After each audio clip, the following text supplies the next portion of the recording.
Good morning, everybody. Good morning! I am so excited to be with you, and as you can see, I have a few props today. And usually when I have props, it means that I need some helping hands. And we've already talked about this before. When Miss Jennifer needs helping hands, and when she eventually asks people for those helping hands, usually it's the people that do what the best? And does listening just mean your mouth is closed? No. It also means where are your eyes? What does it mean with your hands? To yourself, and empty, and what? Very good. All right. They're putting this up here. Oh, perfect. Thank you so much. Today we're going to be talking about a story as they get this up. And this story is about when the children of Israel were in the wilderness, wandering. What were they doing? Wandering. They were wandering. Now, this is a story that Jesus would have read in his devotions every morning. Speaking of devotions, raise your hand if you did your devotions this morning. Very good. Now put your hands down and raise it if you told the pastors or the staff that you did your devotions this morning. All right, I see less hands. Just make sure you go tell them. And if you haven't done it today, it's not too late. Make sure you do it and put your sticker on the board back there, because if you do it every day, what do you get at the end of the week? One of my favorite toys from when I was your age. Now, Jesus, every morning he would do his devotions. He'd be sleeping in his bed.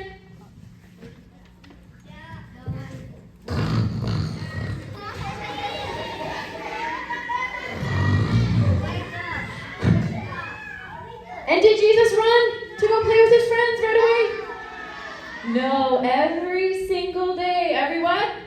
Single day. He would get up and he would spend time with God. Every single day. And he wants you to do the same thing.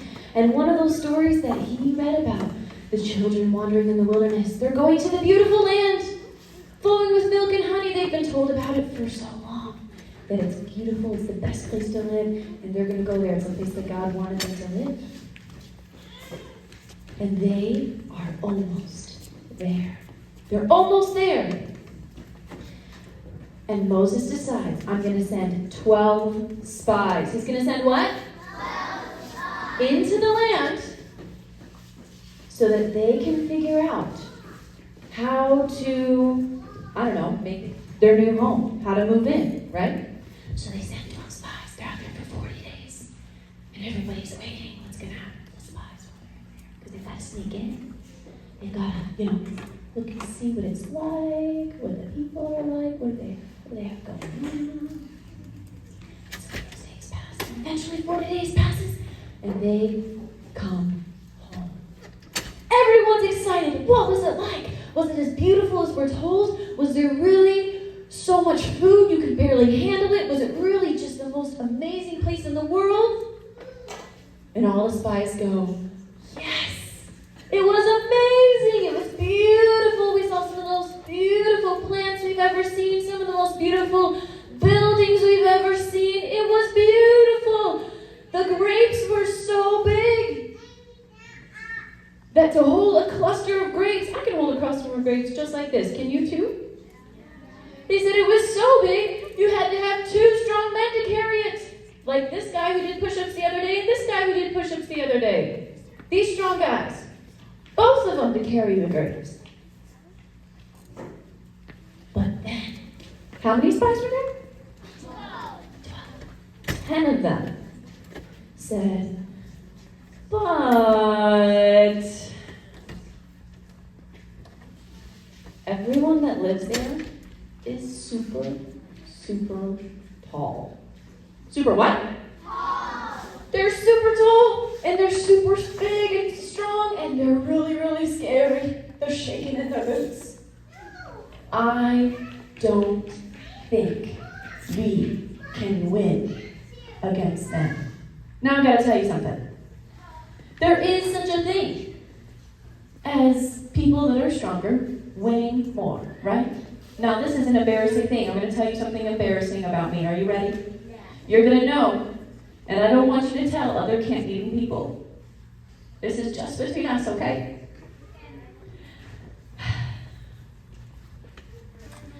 I am not the strongest in my family.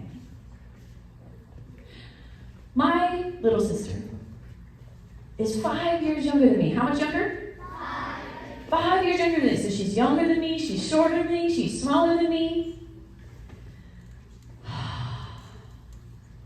But when we do an arm wrestle, my sister wins. It's terrible. She wins every time. She's so much stronger than me. And so when I go in an arm wrestle, if we were to do it right now, we don't have time, but if we were to do it right now, I'd get there and I'd go in an arm wrestle and she would win. Full stop. So I know, don't go to battle against my sister because I'm going to lose the arm wrestle, right? Right. That's what these guys are saying. They're saying these guys are so strong that if we fight against them, we will lose the arm wrestle, the battle. But how many spies said that? 10. How many are left? 2. Caleb and Joshua. And they go, hold up. Yes, there are giants, but we can do this, God said. And the other spies go, no, these guys are too big. Caleb and Joshua goes, no, God is bigger. Who do you think you should listen to? Caleb and Joshua. Who? Now there's a very important thing here though. Were the giants real? Were they actually taller? Were they actually stronger? Jesus learned from a bunch of spies when he was a little boy how to focus on helpful thinking instead of harmful thinking. On what kind of thinking? Helpful. Instead of Harmful. Because Jesus realized from this story, I don't have to focus on the bad. I can focus on the good. I can focus on the what? Good. Just like those two spies. And that's what we're going to be doing today. Like I said, before I do what I do now, what did I used to do for a job? Teacher. I used to be a teacher, but now I'm what's called a mental health counselor. What is it called? And so I get to work with people and help them fix their brain all day long. It's super fun, great job, 10 out of 10 would recommend. And the biggest part of my job is to teach people how to go from harmful thinking, from what? Harmful. To helpful thinking. To what?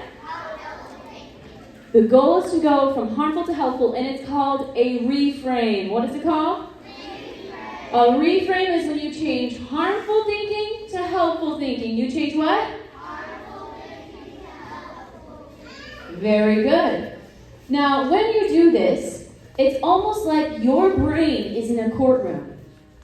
And all of these harmful thoughts are trying to get thrown at your brain. And your brain has to go, objection, to all of the harmful thoughts that would keep you stuck. What are you going to yell? Objection. And we're actually going to go over some harmful thoughts, and every single time we're going to see if you can catch it. Every single time I give a harmful thought instead of a helpful thought, I want you guys to say, Objection. oh, we can do better than that. I want you guys to say, Objection. and every time you do that, you're training your brain to notice harmful thinking and to challenge it. So let's see if we can do it. Before that, though, I've got to explain this chart.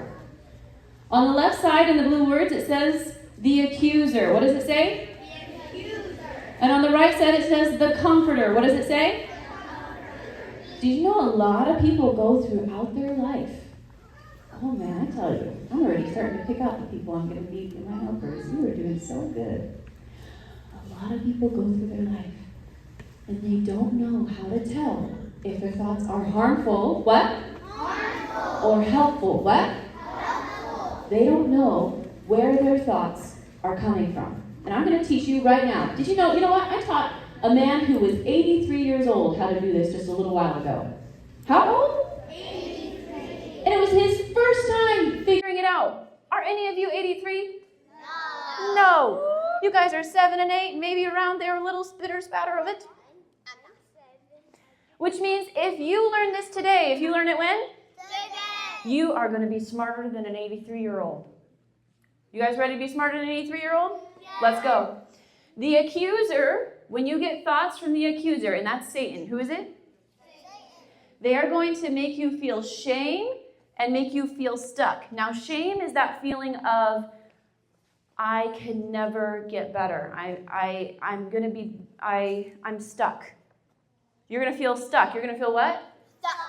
And if you feel stuck with your thinking, who is it coming from? Satan. Yes. And the comforter, when you have thoughts from Jesus, because who's the comforter? Jesus is the comforter. It should bring conviction and motivation. It should bring what? Conviction and motivation. There's the big difference. When you do something wrong, Satan, the accuser, might go something like, see, you'll never be better. That would make me feel stuck. I'll never get better. I can never get out of here. But instead, the comforter, who's that? Jesus. He would say, you did do something wrong, but I want to forgive you. I want you to do this instead. You can go make it right. You can apologize.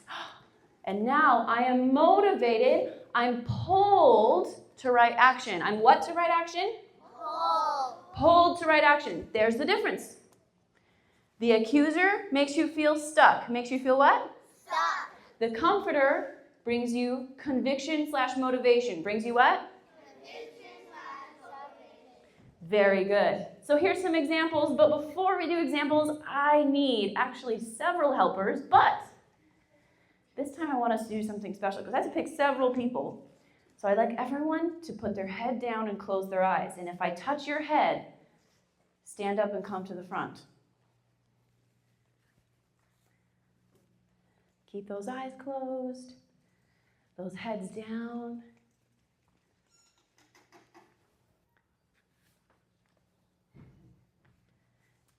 Those eyes closed, those heads down. I'm picking people that I have been noticing have been very, very good listeners. If I touch your head, feel free to stand up and go to the front.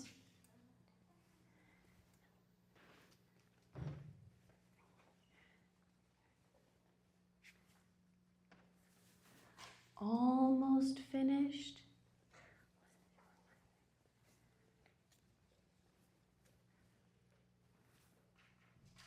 Almost finished. Head down, eyes closed.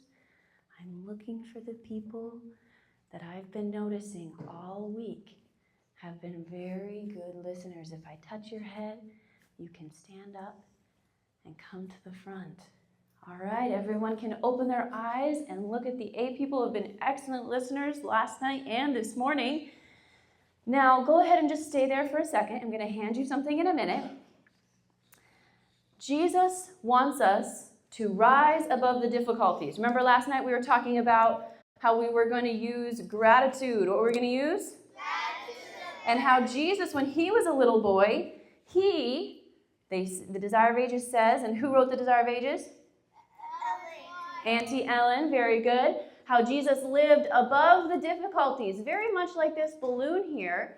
This balloon rises over different things. How many of you guys have ever been in an airplane before? Okay, how many of you have ever been in an airplane when it was storming outside? Okay, a couple people. And then did you guys notice, and maybe if you've never seen this before, I'll tell you what happens. Once the airplane goes above the clouds, is it stormy above the clouds?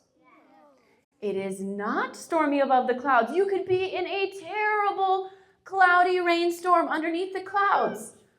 But then, once you go above the clouds in your airplane, you are now in the sunshine. Because the sunshine is above the clouds. And so this is what it means to rise above the difficulties. It means in your mind, you think high thoughts, helpful thoughts. What kind of thoughts? Helpful thoughts. And that means you rise above the storm in your mind to live in the sunshine above. All right, I think we're up there. And let's see. I think I'm going to have it just be just be under the roof there. So let me tape this down. It might not hold though. Ooh, just barely. All right. So we want to rise above the difficulty. What do we want to do? Rise above the difficulty. Just like this balloon. But a lot of times what happens is we have harmful thinking get in the way. What gets in the way? Harmful thinking. And a lot of these harmful thoughts come from who? And they make you feel what? Stuck. Your feet feel like they're glued to the floor, like I can't be better, I can't get better, I can't do better. It makes you feel what? And it's from Satan. Now, what's your name? Sing? Beautiful name. I'm going to have you go ahead and take this clothespin, and I want you to read to me what it says. I can't do anything right. And I'd like you to go ahead and come and clip it to this ribbon right here. Now, there's a little hole in there, so you got to make sure you actually clip it where it'll hold. So let's try there. That's good. Oh, you might have to do it right here at the edge. Very good. Thank you, Sing. That is, I can't do anything right. Who does that thought come from? Satan. And is it harmful or helpful? Harmful.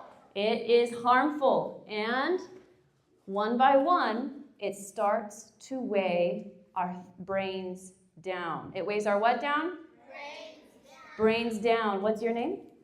Alisa, Elisa, can you take this and read it for me? nobody likes me. Harmful or helpful? Go ahead and clip it. And who does it come from? Satan. Because does it make us feel motivated, ready to go to work, or it makes us feel stuck? Stuck. Nobody likes me. One at a time. They start to get heavier. Oh. All right, what's your name? What's your name? Julius. Jarius. Jarius, can you take this clothespin and read it for me? I made a mistake, I made a mistake, so I am bad. so I am bad. All right, can you go clip that to the ribbon for me? Harmful or helpful thought? Harmful. Harmful thought. Which means who does it come from? Satan. Which means, does it make us conviction, motivation, or feeling stuck? Stop. Like that balloon. And slowly, it weighs it down. Go ahead and come next. What's your name, sir? Austin, Austin, can you go ahead and grab this and read it for me? I always mess up everything. Go ahead and clip it for me. Harmful or helpful? Harmful, which means, who does it come from? Satan. Because it makes us feel, oh, makes us feel stuck. What does it make us feel? Stop. Like that balloon. Very good. Next one. What's your name, young man? Melantin. Malante. Could you read this for me? Melantin. Melantin. Perfect. Could you read that for me? I just give up. I should just give up. Thank you so much. Can you clip that for me? Harmful or helpful, friends? Harmful. Harmful thought.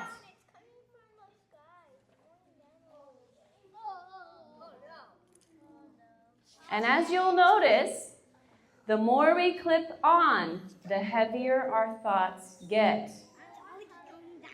And it starts to come down. Go ahead and come next. What's your name, sir? Everett. Can you take this one and read it for me?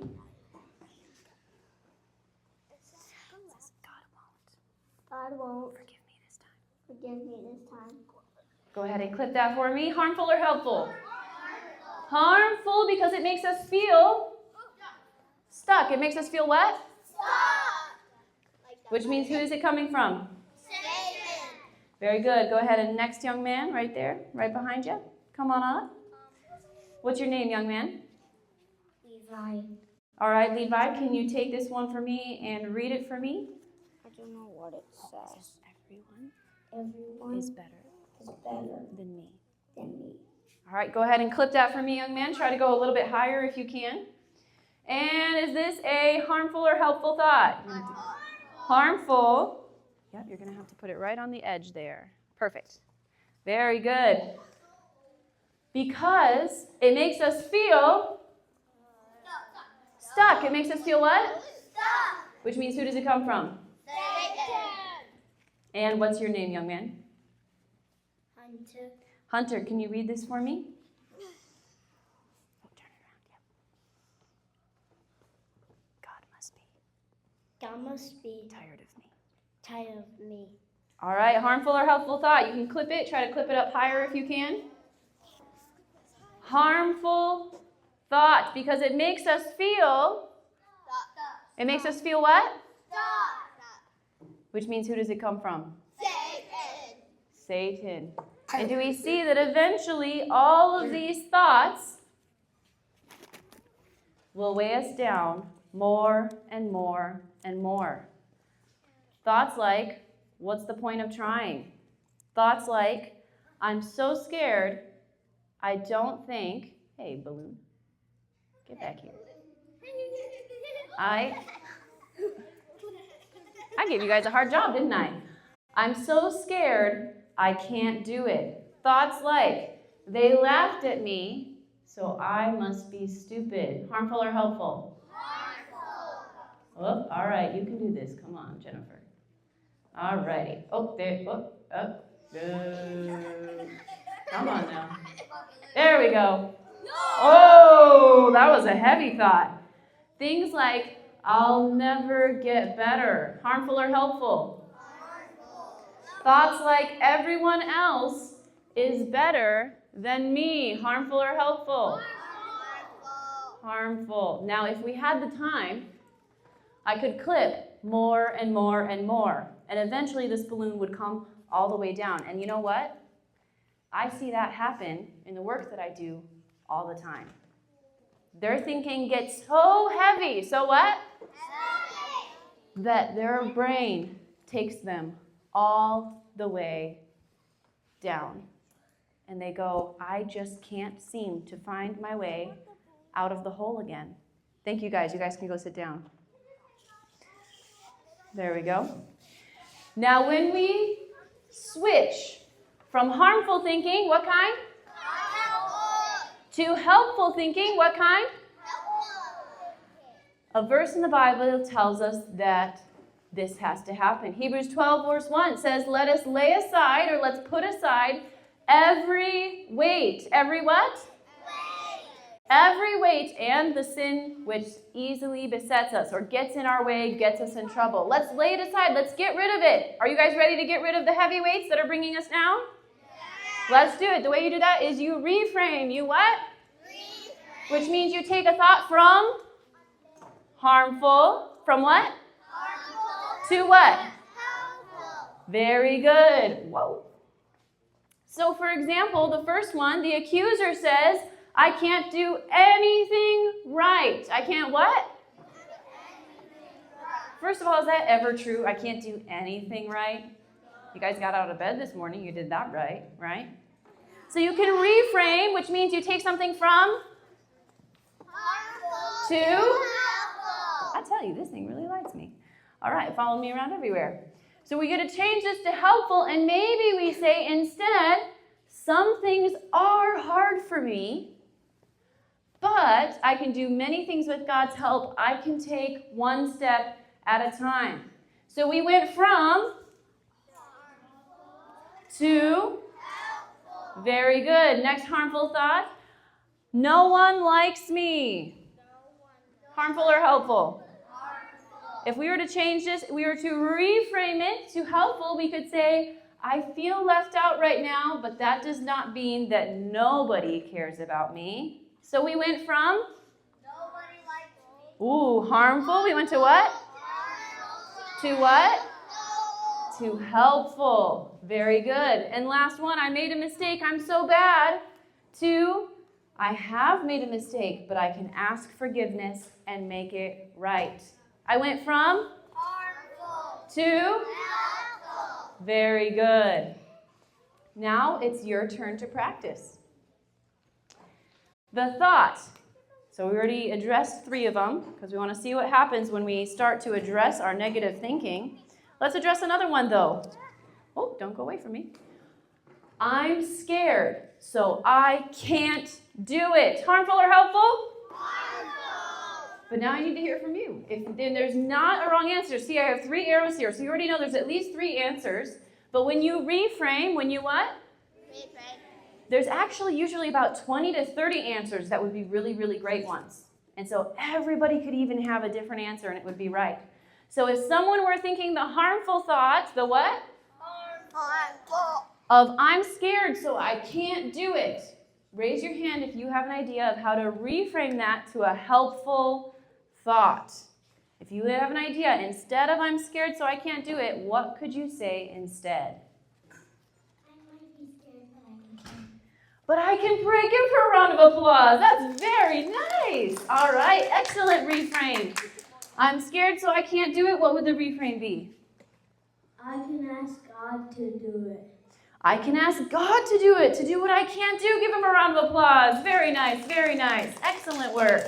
And what would a good reframe be for I'm scared so I can't do it?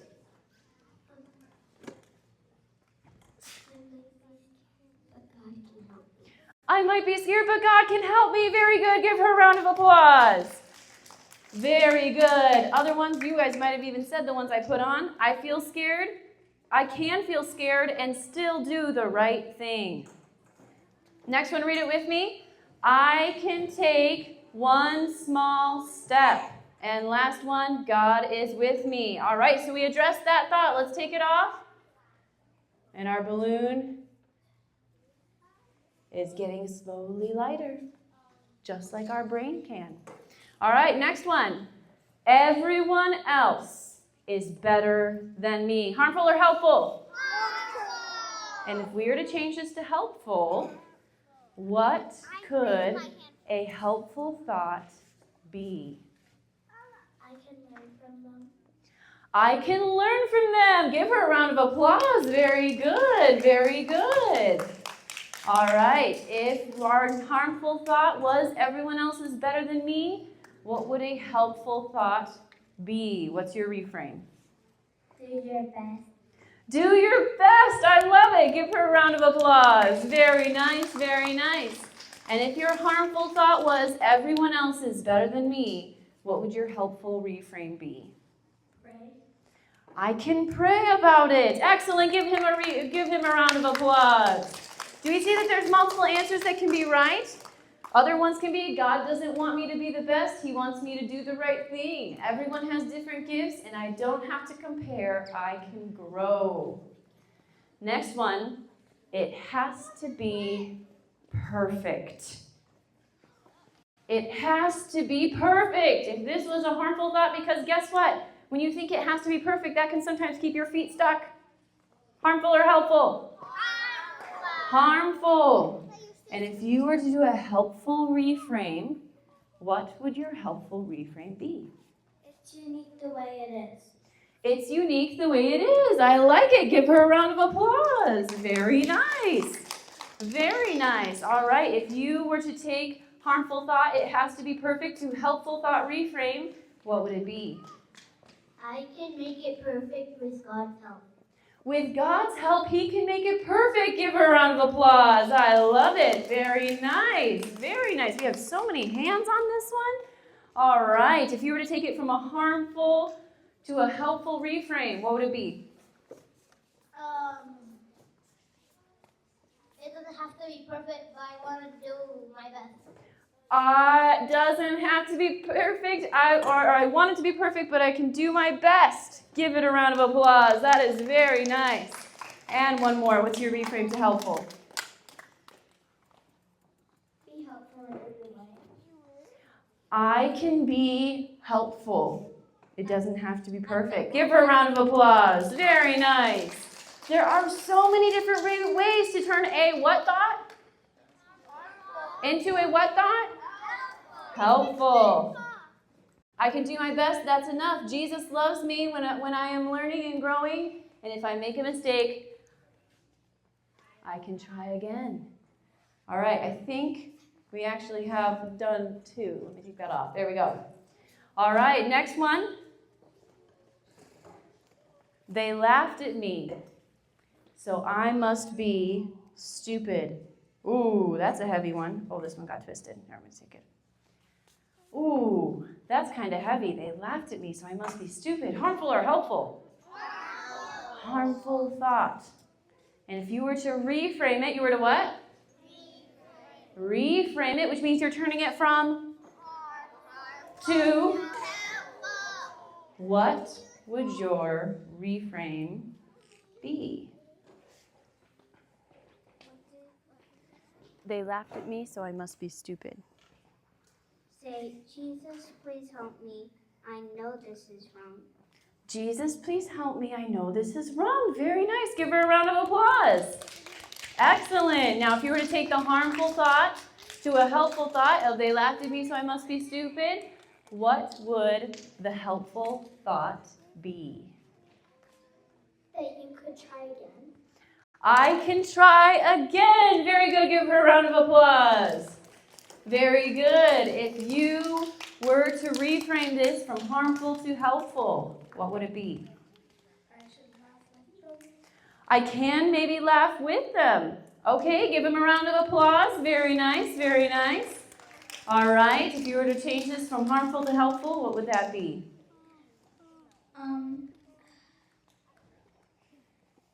Take your time. Remember mine. That's okay, take your time. The thought was, they laughed at me, so I must be stupid.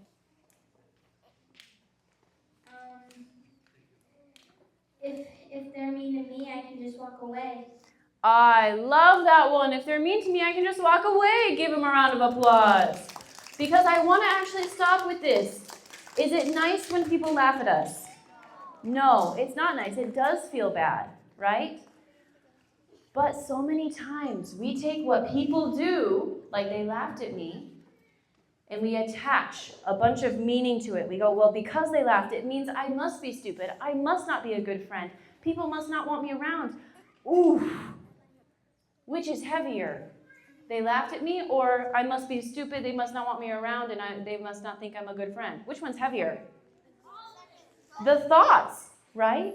And the thoughts that we have from what happens is actually the part that weighs us down. So when we change the thinking, we change the brain. What is that? Change the thinking, so we change the brain. Yes. And every time that you reframe thoughts, every single time that you change the way you're thinking, your brain gets lighter, your thoughts get lighter, and you can live above the difficulties. You can what? Live above the difficulty. Sometimes we can acknowledge being laughed at hurts, but it does not mean I'm stupid. Sometimes that thought is, I am still loved and valuable. Maybe not to these people, but to other people, I am. And everyone has embarrassing moments. Does this make sense? Because you're changing your thoughts from what? Harmful to helpful. Oh, we can do better than that. From what? And when you change your brain, you can live above the difficulties. You can what? Very good. All right, I need everybody to stand up for me. We are going to do the same thing we did last night, where I'm going to start and you're going to echo, and we do a little fast. You ready? Let's see if we can do it. Fear not, stand still, and see the salvation of the Lord, which He will show to you today. Fear not, stand still, and see the salvation of the Lord, which He will show to you today. Chapter 14, verse 13, from the book of Exodus. Fear not, stand still, and see the salvation of the Lord, which He will show to you today. Let's fold our hands and let's pray.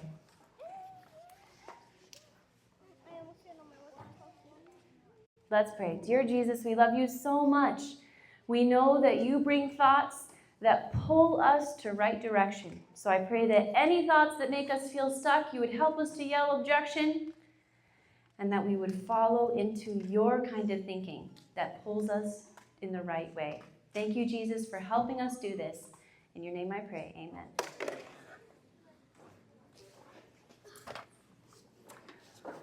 right, I think we have a pastor coming. Of course. Thank you, Jennifer. What do we say? Very good.